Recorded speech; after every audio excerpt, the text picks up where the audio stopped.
Invisible disabilities. We've all been told not to judge a book by its cover, and this is the same for the disabled. Learn about invisible disabilities, also known as hidden disabilities.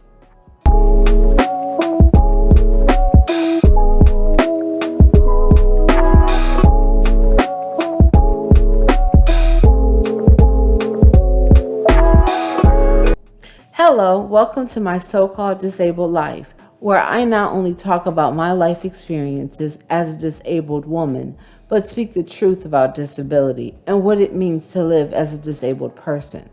I am your host, Chaundra McGill, a motivational speaker and life coach for the disabled.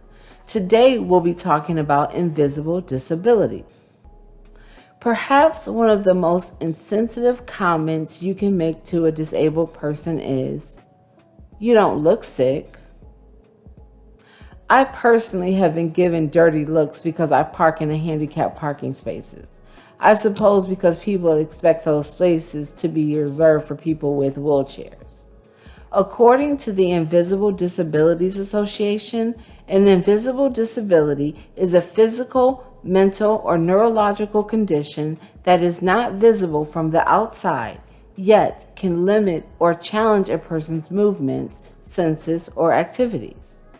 So just because someone doesn't have a mobility aid, an assistance dog, or a big sign hanging around their neck saying, "I'm disabled," doesn't mean they aren't disabled. In fact, 74% of disabled Americans don't even use a walker, wheelchair, or a cane. The types of invisible disabilities include, but are not limited to, chronic pain disorders, mental illnesses, lupus, Crohn's disease, and in the case of our very special guest, multiple sclerosis. Welcome to the My So-Called Disabled Life show.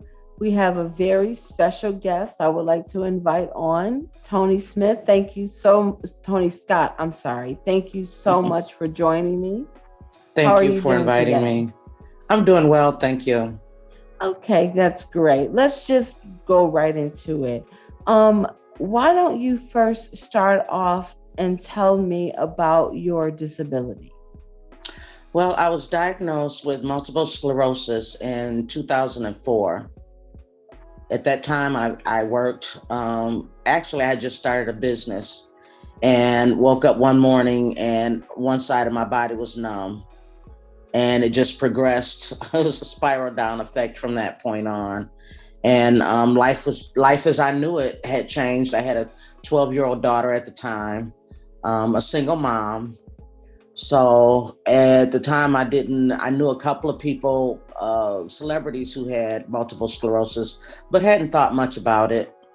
Um, and so within a couple of months of, well, within the weeks of being diagnosed, I got sick in September of 2004, and then by November they had diagnosed me with MS, and I started doing injections that just made me feel sicker. Mm. I was on a walker, a 4-prong cane. I fell down a lot. Lost control of my lower extremities a lot of times, and that was just because they don't tell you what to expect, because it's a snowflake disease, as they call it, so it affects everyone differently. Right. So yeah, so you just never know. Went through a few neurologists because you need someone that understands your concerns, and so that was disheartening on the onset. Right. Now you talked about like a snowflake effect. Now, what is the range? Like, what is like the most severe and what is the least severe? The most severe that's possible is that it can be aggressive on the onset and in your life fast. That's the most severe. I was blessed where um, I never had an episode where I couldn't walk. There's been times in the spring that my hands stopped working, which like from the wrist down, there's been times when it just, I'd be going about my day and all of a sudden I get ready to pick something up and my hands just would not work. Wow. I've had episodes where my body just went into jerking motions and I didn't know what that was, because they don't tell you what to expect, because they don't know it affects everyone differently. And the only way that they have of treating that, they have a lot of medications out there to treat it, to try to slow the progression, but there's nothing that can reverse it. Right. There's nothing that can reverse it. And so what they do is they treat it with steroids. So you have an episode where you can't walk or something like that. They treat it with steroids. And steroids has its own side effects. So like what? Brittle bones, which can cause breakage. Brittle bones can cause broken bones if you have a stability issue with being able to walk good. I fell a lot. I say probably the first 10 years I did a lot of falling. I fell into stuff. My arms were always bruised. I get bruises and didn't know it, because it interrupts the neurotransmitters, the signals to your brain. There would be times when I know I'd be cooking, but I would literally start taking a pot out the oven and forget that I needed mitts. Okay. So there are those type of things where I had to slow my thought process down and be very cognizant of the moment that I'm in. Because one time I dropped the iron. I was storing the iron I just used, and it fell when I should have just moved out the way. I grabbed it with my arm and I ended up with 3rd-degree burns on my arm. Oh goodness. Because I wasn't thinking. Right. So those type of things can occur. You have to conserve your energy. So if I have an event or something that I want to participate in, an outing with church or something, I have to rest up the day before, which means I won't do a whole lot the day before. Right. Because I'll get tired. Then I'm heat sensitive. Okay. So in the summer, I don't do well in the heat. I would fall a lot, sound like I'm, inebriated, things like that. So it's like, I had to tweak my life. Right. Yeah. And then there's those that say, well, you look good. So I think you can do better than what you're doing. They may not say it, but they give you that look like, oh, well, I know someone who has MS and they work a full-time job. Well, bully for them. I'm glad that they were able to maintain that. That's not my testimony, unfortunately. Right. So to the naked eye, to a stranger, do you appear to fit into the stereotype of a disabled person? No, I did. Like I said, maybe for the first 10 years, I had a lot of tremors. So I had a lot of shakes, but not now. Just recently I started getting spasms in my face. So now here recently, my mouth will twist sometimes, but only if you know me or if you're around me, would you notice that? Right. And I tend to shy away when those things happen. I tend not to go around people. Right. Because I don't want the looks. I don't want people trying to help me more than what I need. Exactly. I'm very vocal about the help that I need. So if I need help, I will ask for help. But as much as I can, I try to do as much as I can for myself. And you don't, and the hardest part of it is just to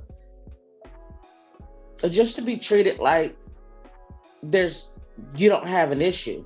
It's not that you want people to feel sorry for you, but just recognize it as what it is. My life had got altered in 2004, but my life did not end at that point. Exactly. I had to reinvent myself. I had to recreate different other things. I had to make life work for me. Right. That's a great way of saying it. And basically you came to a new normal. A new normal, exactly. So what are the reactions of people when you tell them that you are disabled because you don't look it? Are they shocked? Are they taken aback? What are some of the reactions? My family didn't want to believe it.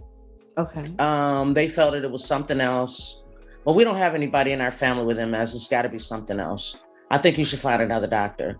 Um, there's people that I may had a work history with that would see me and they would go, "Oh, what happened to you?" Because they see a cane, they automatically think a stroke, or they don't see a cast on the leg, so they're trying to figure out, why does she have this cane? Why does she walk like she's marching all the time? Because my gait is off, so Right. you walk different, and so that's the reaction, is like trying to understand it and looking like, well, I don't get it. I mean, I've had people to just look me up and down like, okay, I'm trying to figure out why you need this cane, because you sound normal. Right. And that was on good days, because normally when I don't have a good day, I shy away from people. Right. You tend to withdraw. And that's some social isolation, Right. that comes with disability. Have you ever been accused of faking your illness? I had a lady at church one time that told me, because I would have accidents on myself. Okay. But it's kind of humbling to, have to discuss. I would, out of nowhere, it would be like I couldn't feel my bladder, I couldn't feel my bowels, and sometimes it would just come out. So I would go to church and I started wanting to sit in the back so that I don't draw attention to myself, and so that if I needed to excuse myself, I could do it with respect to my personal issues. Exactly. And she bent down, and in my ear she says, "You need to stop playing so much." Wow. This lady does not even know me personally, but yeah. And then I had an usher that took my walker one day because I couldn't pick my head, a drop foot. Woke up one morning and my left foot it was just dangling. But I said, I'm determined, I'm gonna go forward. And when I got my walker out and I go in, I wanted to sit in the back. She says, "Well, I'll bring your walker back to you." No, I want it here. I don't want to have to ask you for something that I can do myself. Exactly. Why can't I keep my walker next to me? And it caused a bit of a scene. And so from that point on, if I didn't feel that I could be at their standards and sit where they wanted me to sit comfortably, then I just wasn't going to church. Right. So what do you think that people could do to be more compassionate towards people who have invisible disabilities? Just respect them for who they say they are. Respect them for what they say they're going through. And read up on it. I mean, I've had friends that had illnesses, and I wanted to be able to help them, even if it was just emotional support. So guess what? We have the World Wide Web. I researched and I read up. Well, what is this person going through? Exactly. And, if you care, then you're going to involve yourself in that walk with that person that you say you have love for. And so I think that if people would take the time to research it, or just and trust the person at their word when they say that they don't feel well. I may make an appointment or may accept an invitation to go to an event where you had the RSVP, and then that day I just wasn't able to go. Right. And people get upset at you. Well, why did you accept if you could? Well, I thought that I could at that point in time in my life, that space that I was in. Exactly. I felt fine. Exactly. No, I've been there exactly with my chronic pain condition. Like, right. I would never know how I would feel when I would wake up. So right. I would make plans, but when the day came, I wouldn't know how I feel when I would wake up. Exactly. So I completely understand what you're saying. Right. And MS is painful as well. That is very painful. That is very painful. Well, I want to thank you so much for taking the time out to talk to me. It's been very interesting. Your insight and your wisdom has just been great. And I know that it's going to inspire so many. So thank you for inviting me. Thank you so much. And I look forward to hopefully seeing you in the future on the show. Thank you. Okay.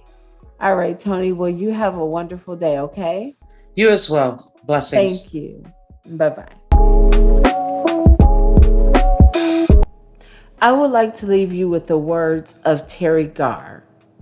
When you hear the word disabled, people immediately think people who can't walk or talk or do everything that people take for granted.